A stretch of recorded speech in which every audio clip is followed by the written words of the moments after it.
Good afternoon, family and friends. How are you doing? Are you doing very well? Guys, excuse me. Um, it is story time. You know what? I have been trying to just share part two of the story about how let me say, how my friend arranged my marriage.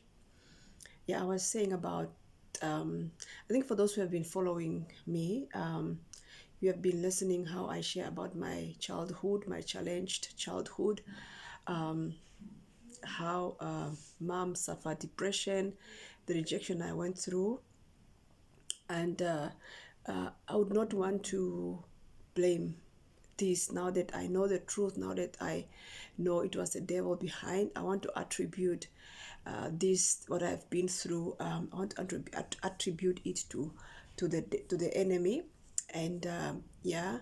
So, but he used those that I thought I could trust, which is my siblings. Yeah, it was just hard. I actually also came to a place. I grew up with this thing in my mind. A question is, am I from that family? And if I'm from there, why would mom treat me like this? Why would my siblings just reject me? It's a answer that I want, but I know I will not be able to get it now that I know the truth. I understand that the devil have seen my future, and he had been trying to frustrate me and irritate me, where I could probably not see this day to day, where I can sit down and share with you. I want to, the reason for this video is to encourage everybody who is going through such things, that guys, yes, you are going through rejection. Probably as a child you went through rejection.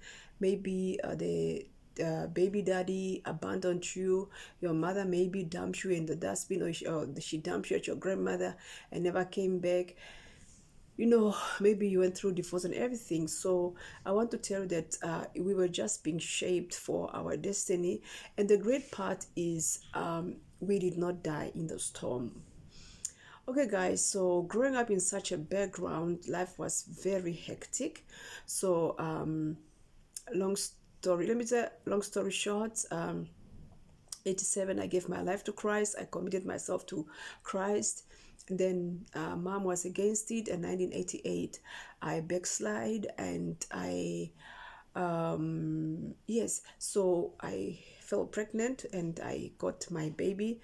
And in 1990, I gave birth to my daughter. And thank God I did not think of abortion or whatsoever. And yeah, it did not cross my mind, even though some of my friends did abortions and things like that. For me, it did not cross my mind at all.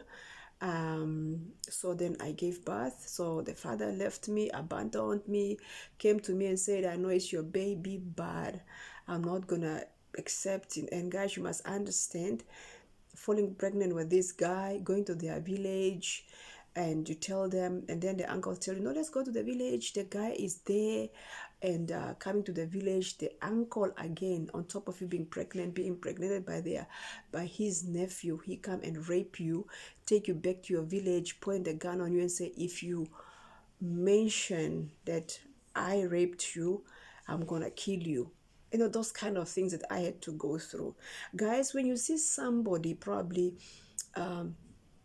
doing what they are doing, guys, you don't know what they have been through. You don't know, you just don't know. And sometimes I'll be in the church and I'll just praise God, I'll just be sobbing, I'll be crying, or I'll just be dancing. Guys, it's thanking God for what he had taken me out of, or taken me through. I really, God is really grateful. So that is how I gave birth to my beautiful daughter. She's now 30 years old. And And yeah, so 93 I decided to commit myself to Christ. After another there was after another drama, I just told myself, no, this life of trying to run away. So this is how my parents, my mom have decided to be with me, and this is how my siblings have decided to treat me. So it's let me just come to Christ back. So when I came back to Christ, I found friends, family in the church. But you must understand, every church, there are those people that think they are the hosts. They think they are better. Like especially in our Pentecostal churches, we are having a system of praise and worship. In the mainline church, we have things like choirs and things like that. So I was in the group of those people who were not allowed to touch the mic, because you don't bring a bigger offering, because you don't dress properly, because you come from a house where you guys are using paraffin oil and even your water is closed, and on top of that your mother does not attend our church, and also the other one is you are dressing second-hand clothes. So who are you? Who do you think you are? You understand? But they give it to you in a way, like in a hallelujah way. Guys, I am not trying to pick a church. All churches, they are like this. Pentecostal, Lutheran, Catholic, you will find those kind of people within the church. Excuse me. So that is how I've been serving the Lord. And guys, my heart was genuine, my heart was pure, and the Lord has just uh, uh, uh, uh, was just visiting me. I was seeing visions and everything was just beautiful. So, but then I still had a problem at home. I still had a problem after church. When I go home, things are just terrible. Things are just not, mom, there was that thing. That thing was there. I come from church, and mom will leave food for me over. I come, and then one of my siblings will be eating the food.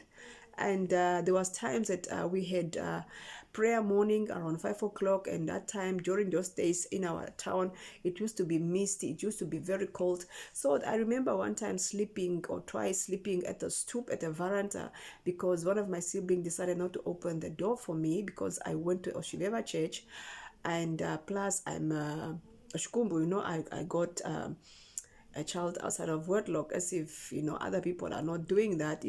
I was just treated very, very differently. And at that time also my child was taken to the north. Yeah. Guys, no, guys, like I was listening to the village lady and said that do anything not to have a child if you see you are not ready. And I would agree with you. Shout out to the village lady. I'll agree with you guys. Don't get a child if you are not ready, because if you are not ready and you're going to leave your child with your mother, grandmother, whoever, these people think they are entitled to do whatever they want to do with your child.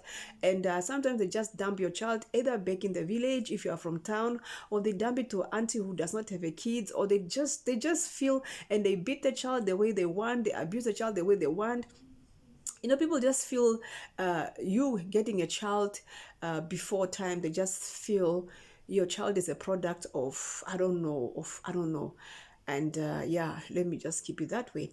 So guys, under such circumstances, one day the church, somebody came from Windhoek, came to visit, and we met. And it's a lady, and she was married. So and I asked her, can I come and visit you at Windhoek? And she was like, yeah, you can come and visit, and so on.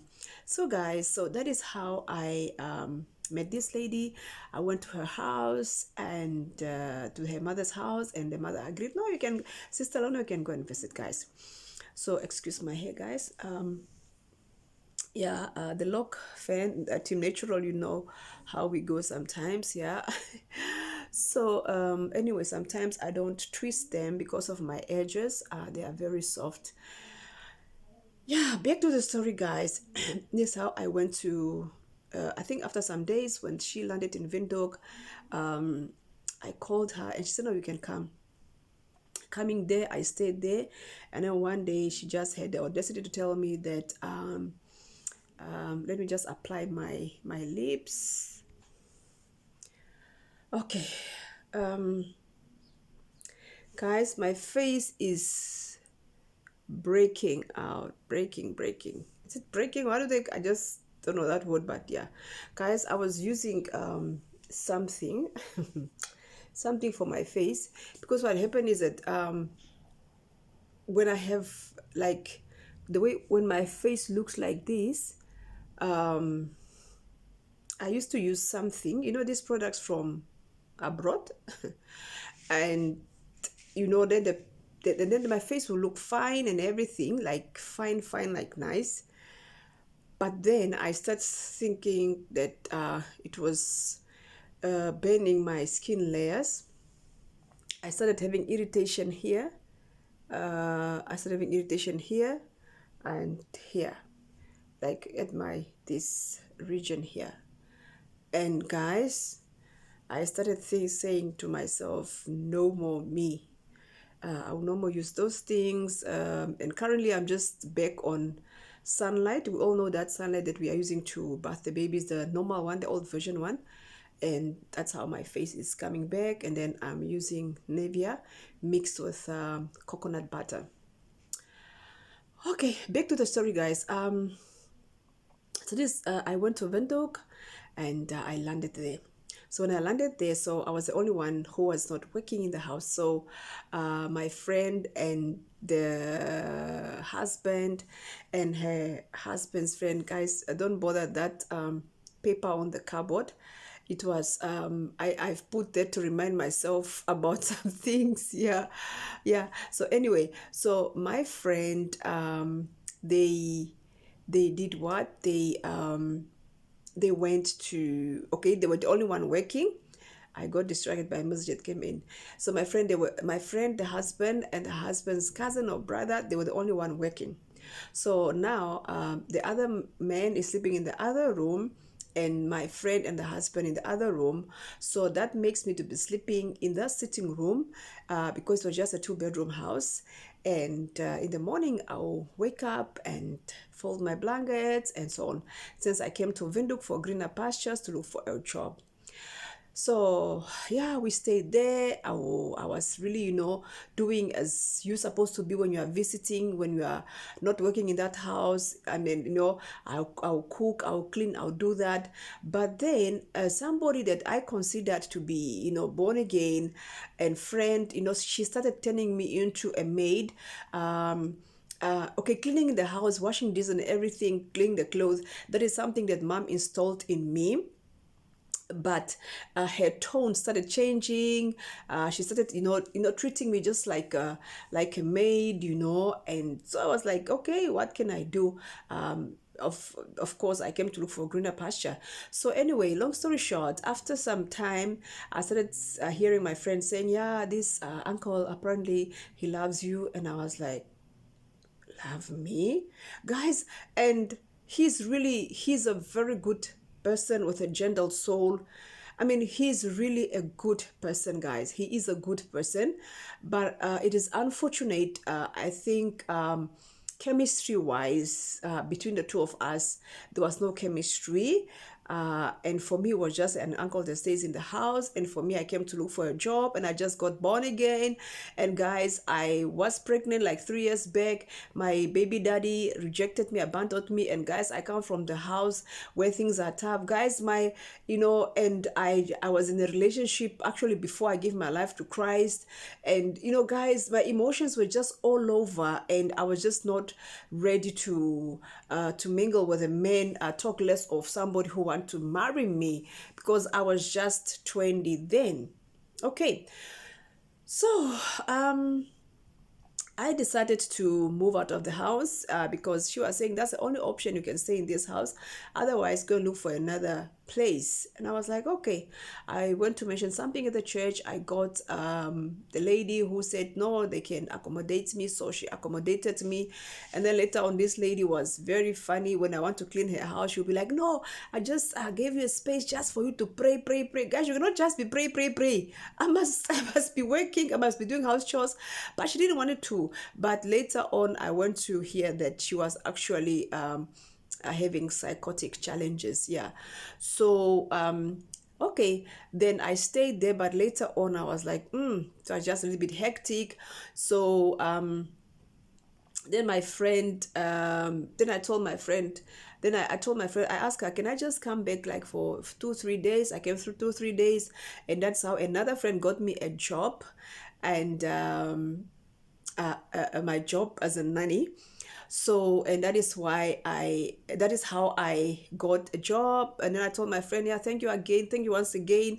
So I moved out again after I've been staying there, moved to another auntie's house from the church, and then another church person got me a job by the church people, but another church, like in our secular of churches, Pentecostal churches. So this is how I started working there.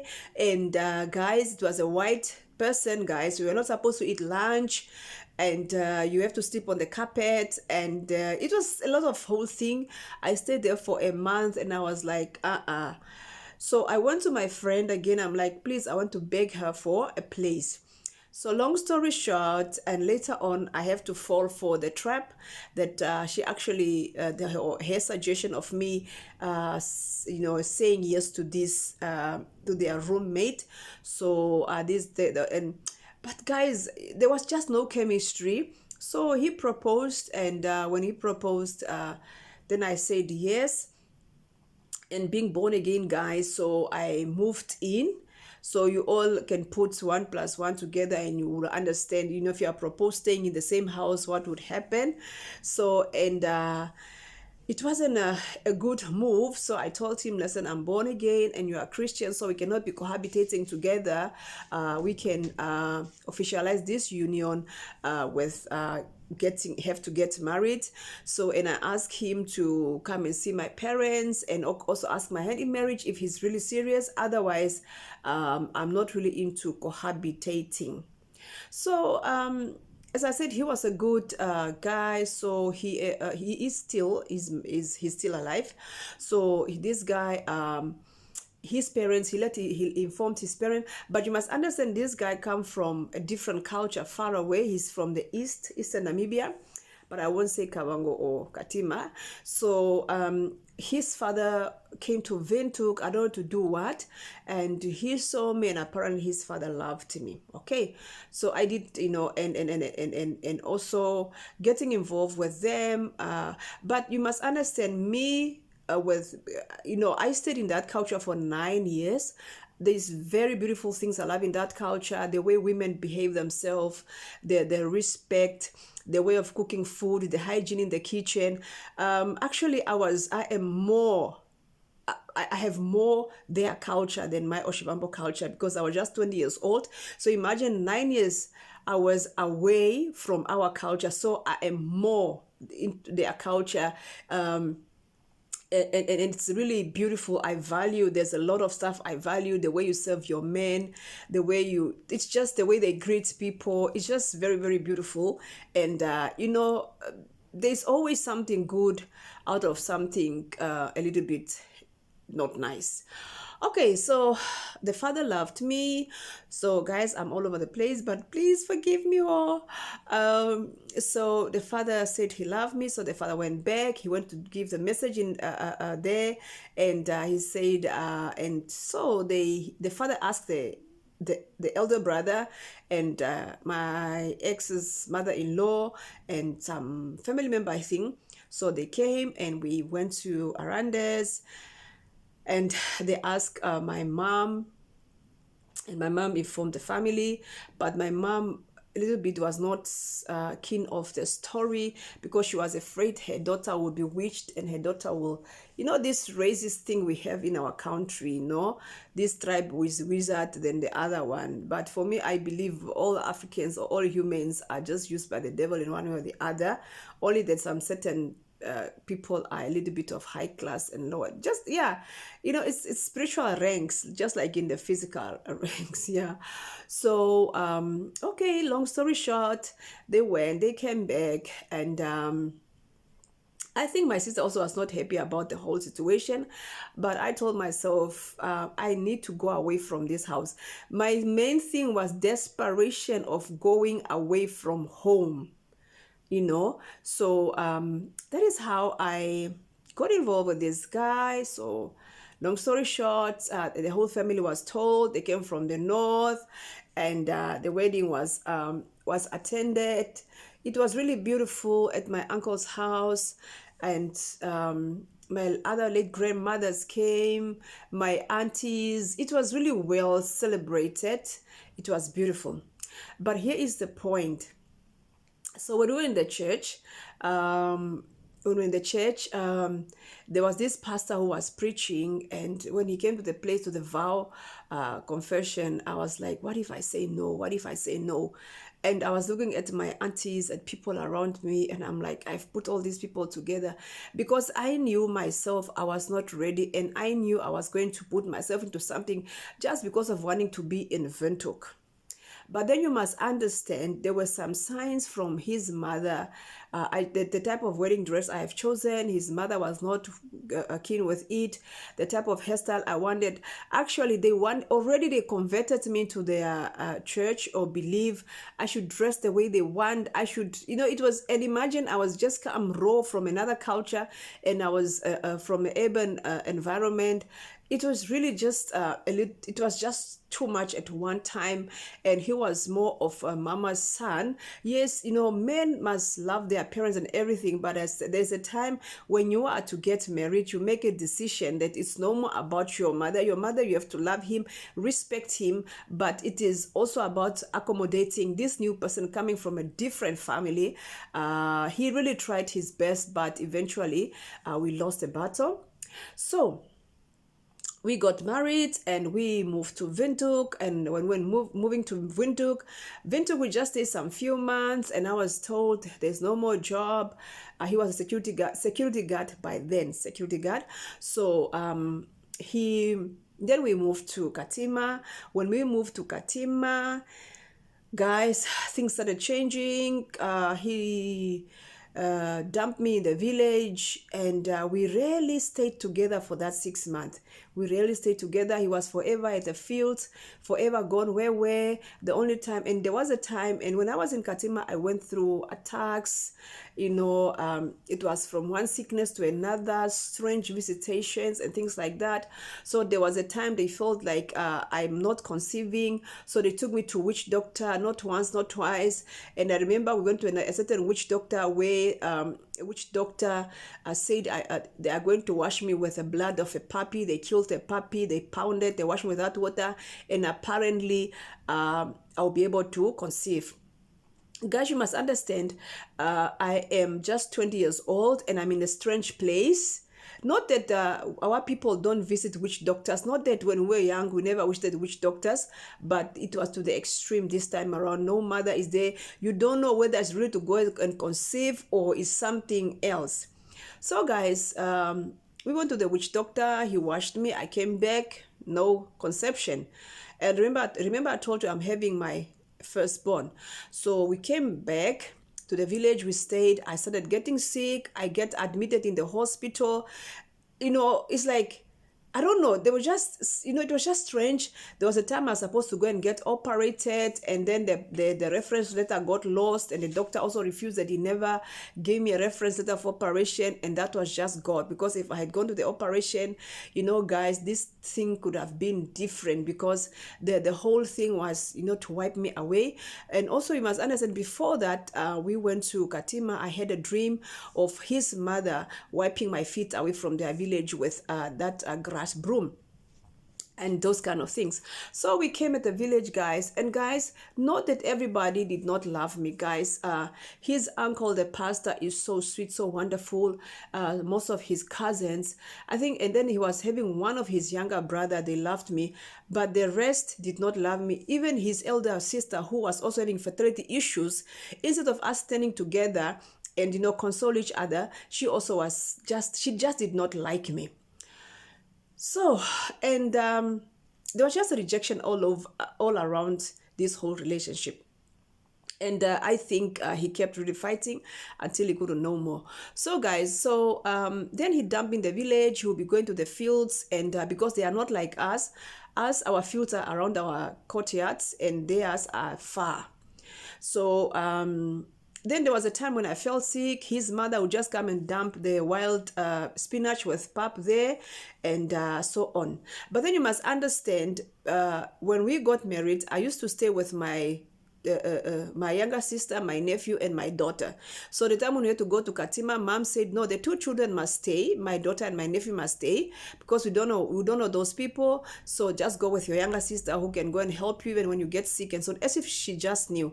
So in that process, when I fell sick, when I was going through things, my younger sister was young. She was just 9 to 10, and that is how she kept helping me.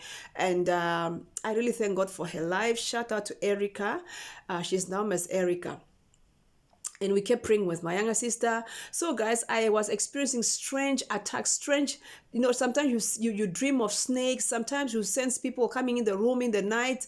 And also on top of that, they let us build our kraal, our courtyard, on top of one of their ancestral graves. And also in that culture, when you get married, they name you, they gave you a name. So me, I was called Vana Sezuni, which means the mother of birds. When somebody have given you a name, mother of birds, when are you going to give birth to really humans? You understand? So it was just a whole drama. And the whole villagers were like, how could they name you after the mother of bird? How could they put your courtyard on top of that? And everybody was like, most of the people were like, if you don't want somebody's daughter, why don't you send her back? It's like everybody could just see the rejection. Everybody could see that these people really did not love me. And I think my ex, I think my ex was in between, like keeping his vow by loving me or honoring his parents. Guys, something went in my eye. Yeah, but I'll try to pull through. Yeah, so guys, long story short, they asked him to take me back. So we came back, and when we came back, we stayed 97, we stayed 98, we stayed, then we moved to a different town. Excuse me, guys. Oops, sorry guys, there is something in my eye. I don't know what is that. Yeah, I normally wear glasses and on the spectacles, yeah. So guys, so we moved to Swakop, and life was getting better, and the better we're getting, the angrier his parents were getting. So one faithful day, they came to the house, 99, 98, they came to the house, and they asked him to leave me.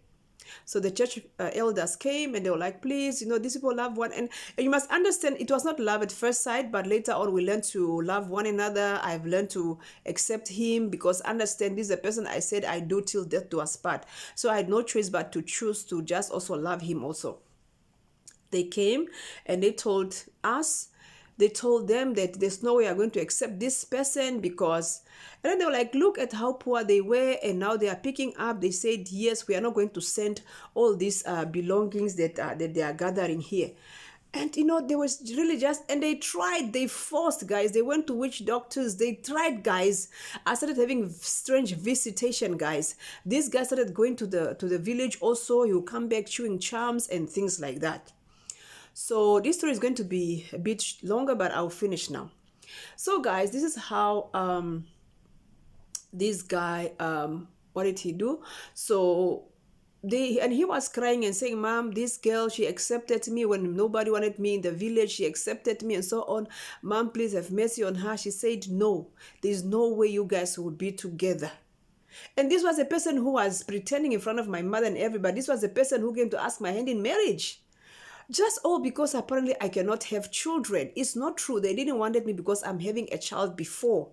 This story of really wanting, your children can have children before and you want them to be accepted. But when another woman's child is having a child before, you don't want to accept them. Guys, so this is how the whole drama started and the beginning of the downfall of my marriage. So guys, catch you in the next episode or in the next video. Thank you for watching. The Lord bless you. Please tune in for part 2 of this story. Please listen till the end. God bless you. Don't forget to subscribe, like, share, and leave a comment below. Love you.